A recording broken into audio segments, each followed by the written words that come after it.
3,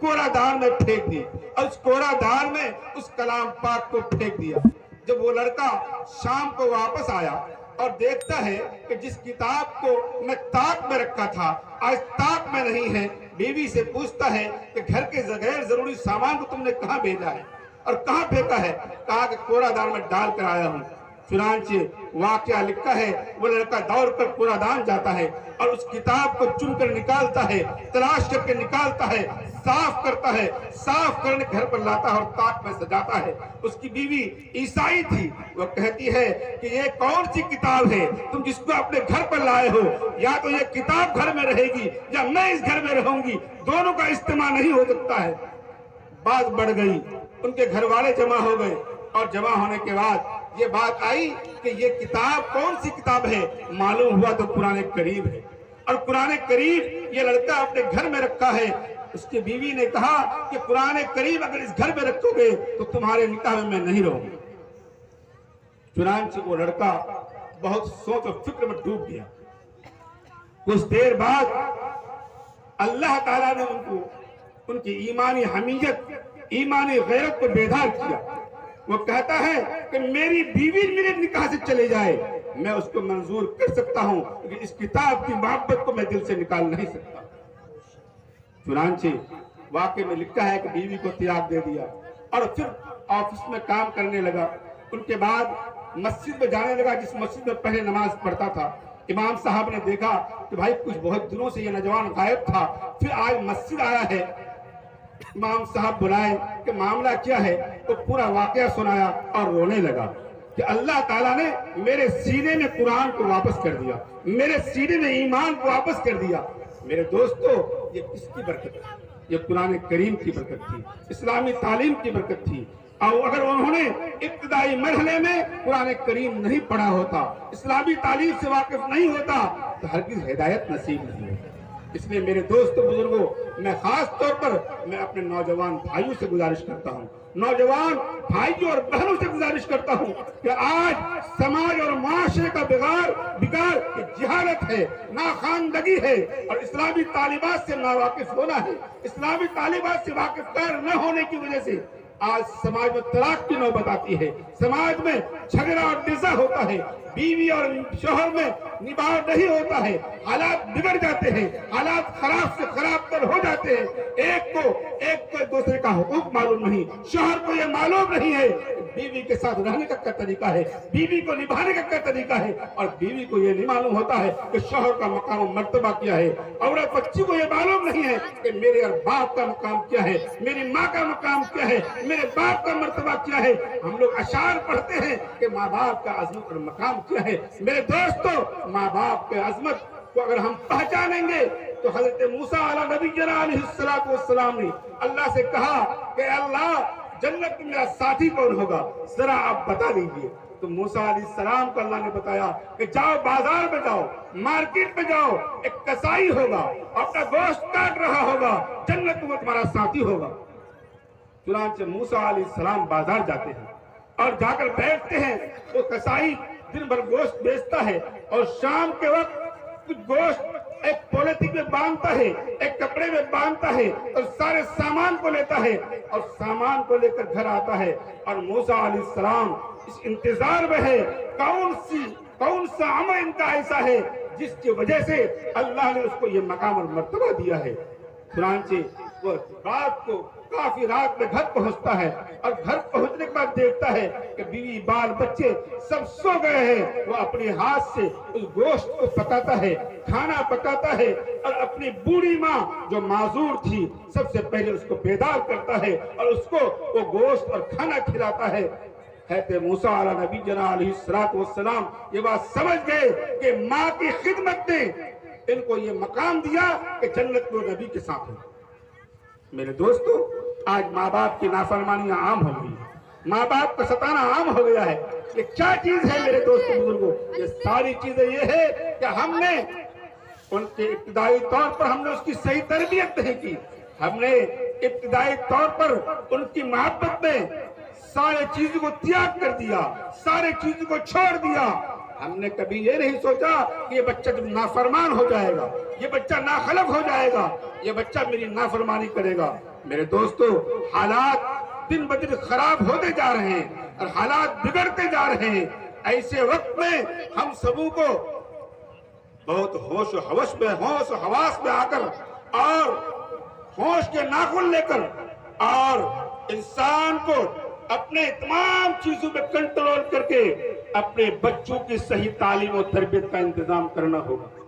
لیکن آج تعلیم و تربیت کے نام پر ہمارے ساری چیزیں ختم ہو جاتی ہے.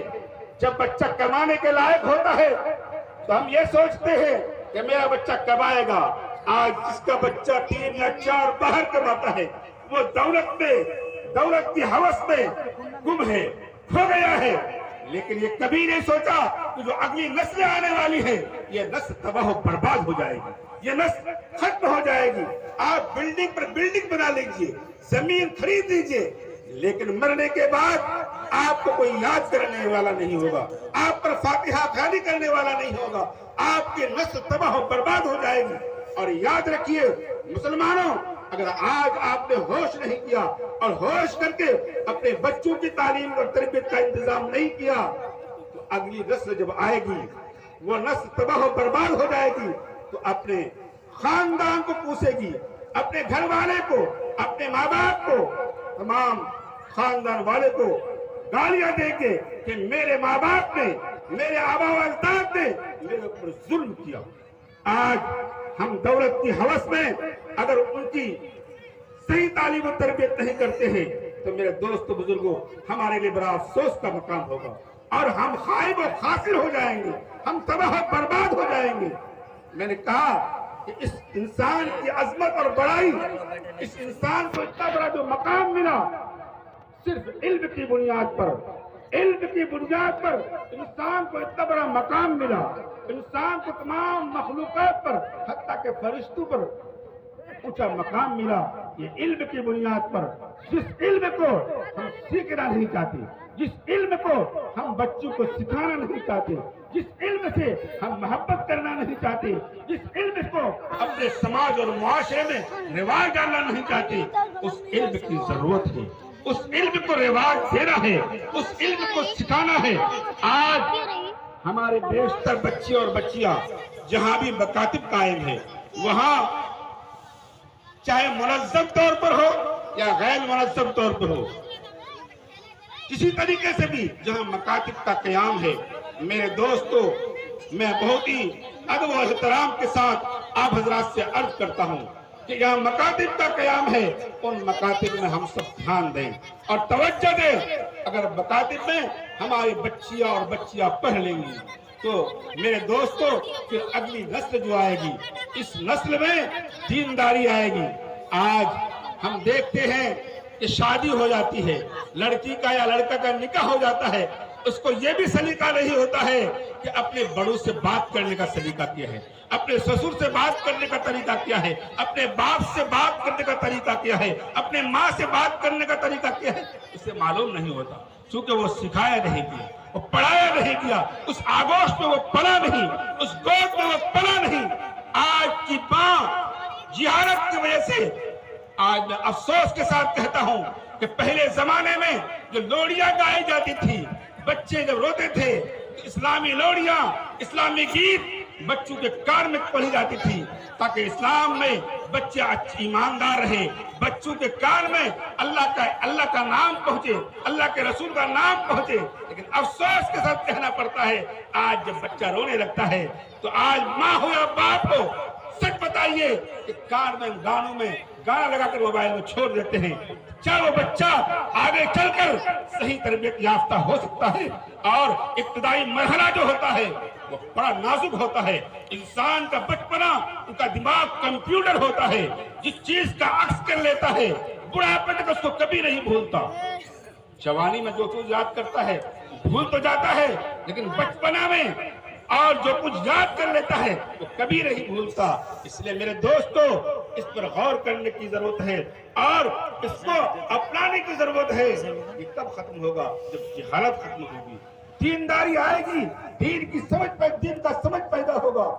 میں ایک بات اور کہہ دوں کہ آج پہلے زمانے میں کسی گھر میں بچہ پیدا ہوتا تھا یا بچیاں پیدا ہوتی تھی تو مولوی صاحب کو بلاتے تھے یا کسی اذان پڑھنے والے کو بلاتے تھے کہ بچے کے کان میں اذان اور اقامت کہہ دیا جائے. لیکن آج یہ رواج بھی ہمارے معاشرے سے ختم ہو گئی, یہ باتیں بھی ہمارے معاشرے سے ختم ہو گئی. آج آخر آقا نامدار علیہ السلام نے اپنی امت کو جو تعلیم دیا تھا, اپنے امت کو یہ سمجھایا تھا, جب بچہ پیدا ہو جائے تو اس کے دائیں کان میں اذان کہنا, بائیں کان میں اقامت کہنا, کیا آقا نامدار نے ایسی کہہ دیا تھا؟ ایسی امت کو تعلیم دی تھی؟ بلکہ امت کی بھلائی کے لیے, امت کے خیر خواہی کے لیے, کہ امت کی نسل کامیاب اسی طریقے سے ہوگی. جب بچہ پیدا ہوگا تو اللہ کا نام ان کے کان پہ جائے گا, اللہ کی آواز ان کے کان میں جائے گی. میرے دوستو, لیکن افسوس یہ ہے کہ ہم اس سب کو بھول چکے ہیں. یہ ساری چیزیں ہمارے سماج اور معاشرے سے ختم ہوتی جا رہی ہے, اور یہ ساری چیزیں اس لیے ختم ہو رہی ہے کہ ہم علمی محفل اور مکاتب کا قیام اور مکاتب پر محنت, اپنے بچوں کو مکاتب سے جوڑنا, اپنے بچوں کو قرآن کریم کی تعلیم دینا, اپنے بچوں کو ایمانیات سے واقف کرانا نہیں چاہتے.